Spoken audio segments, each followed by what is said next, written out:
I guess if I didn't have the truth, I could see how deceptive it could be. This whole thing of the Scientology movement, and you just got to really do this, what they call Dianetics. And if you can get rid of all the bad stress out of your life, the bad thoughts, the bad experiences that you had in your life, these are just natural reactions, natural things that happen inside of your brain now. What you have to do is learn how to shut that stuff off, and your life will be great.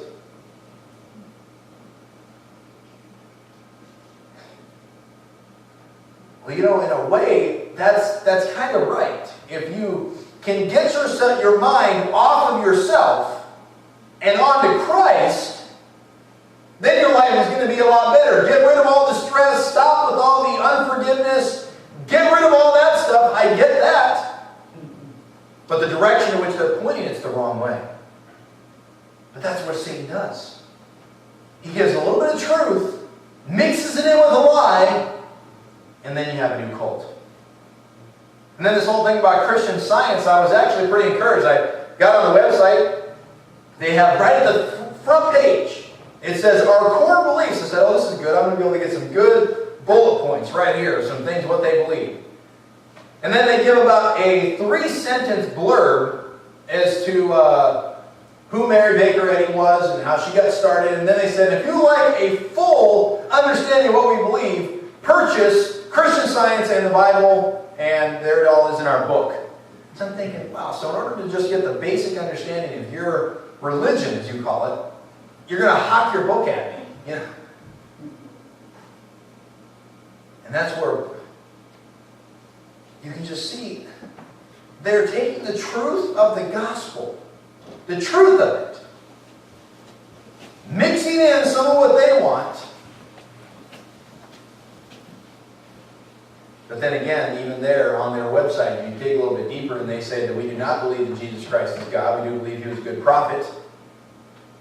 We believe He was a good man, someone that was ordained by God for a special purpose, but He was not God. Right there, red flag number 1. You've just destroyed my gospel. You've destroyed my God. And then the fact that they deny that they venerate Mary Baker Eddy, but they then say right after, while we do not worship her, we greatly honor the work that she has done in bringing us this modern day truth. Bringing to light these truths that help guide us every day. Got to be careful about resting everything that you started in a person. Just a human. Not the God-man, Jesus Christ. Amen. But it shouldn't shock us. 2 Corinthians chapter 11, we're going to study this on Sunday morning in a couple of weeks. No marvel, for Satan himself is transformed into an angel of light. Therefore is no great thing if his ministers also be transformed into ministers of righteousness.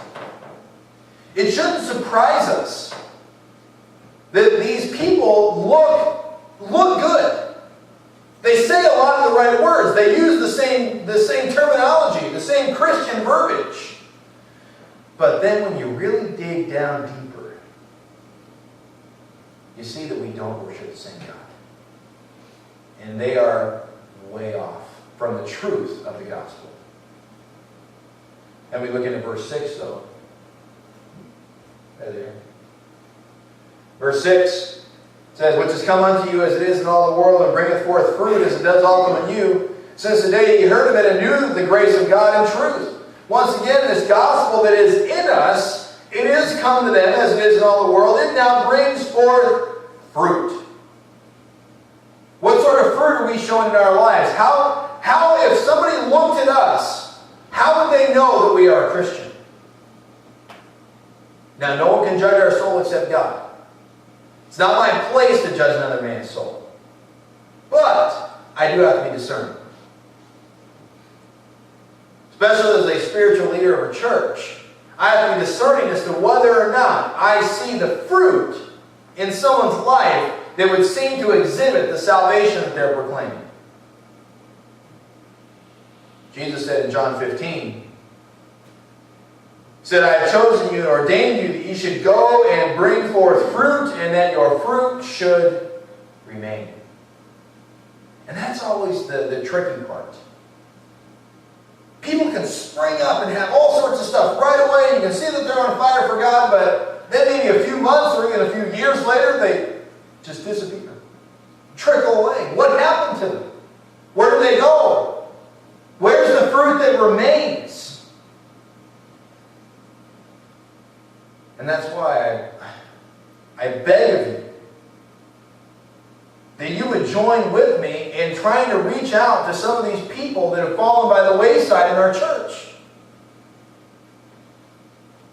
We can all say that, oh, I love you, I'm praying for you, but unless, when the rubber meets the road, and how much time are you willing to spend making a phone call to these people?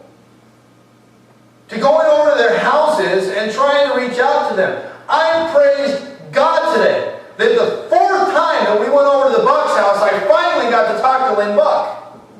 Amen. Sometimes I think that in order for God to see fruit that remains in our lives, He's going to test us. If He's going to see fruit, it brings forth fruit, the gospel. But are we willing to put the time in the garden? Or are we so disturbed and distracted with all this other stuff, it doesn't matter anymore? I've heard a lot of people ask where certain people are. I haven't seen them around in a while. Well, have you called them? Have you looked in the church directory and gotten their address and stopped by?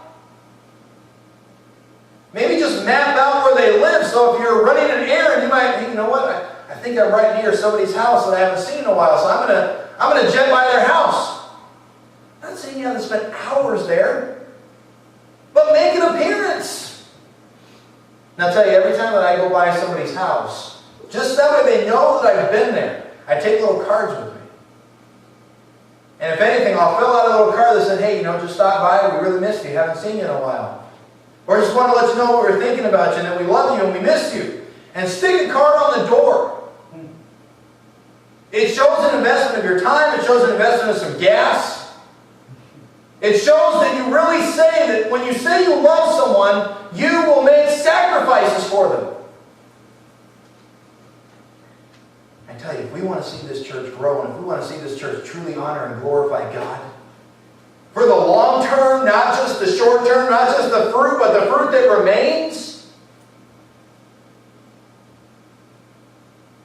it's going to take some grit. It's going to take some time. It's going to take some proven love. I know that there's people that are doing those things, and I thank you for that. I need your help.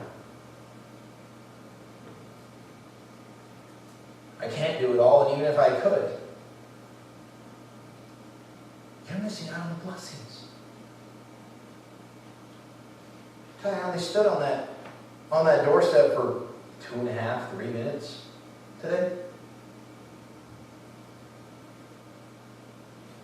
But it was 3 weeks ago that we stood on their doorstep for maybe 1.5 minutes talking to Amanda, and I said, yeah, we stopped by and saw Amanda a couple weeks ago. She said, yeah, she hasn't let us forget.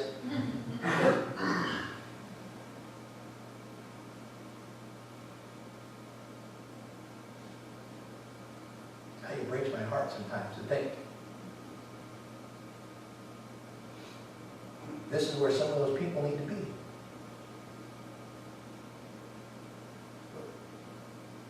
What got them away, Lord? Have we as a church done everything that we should have done to reach out to them before they went away?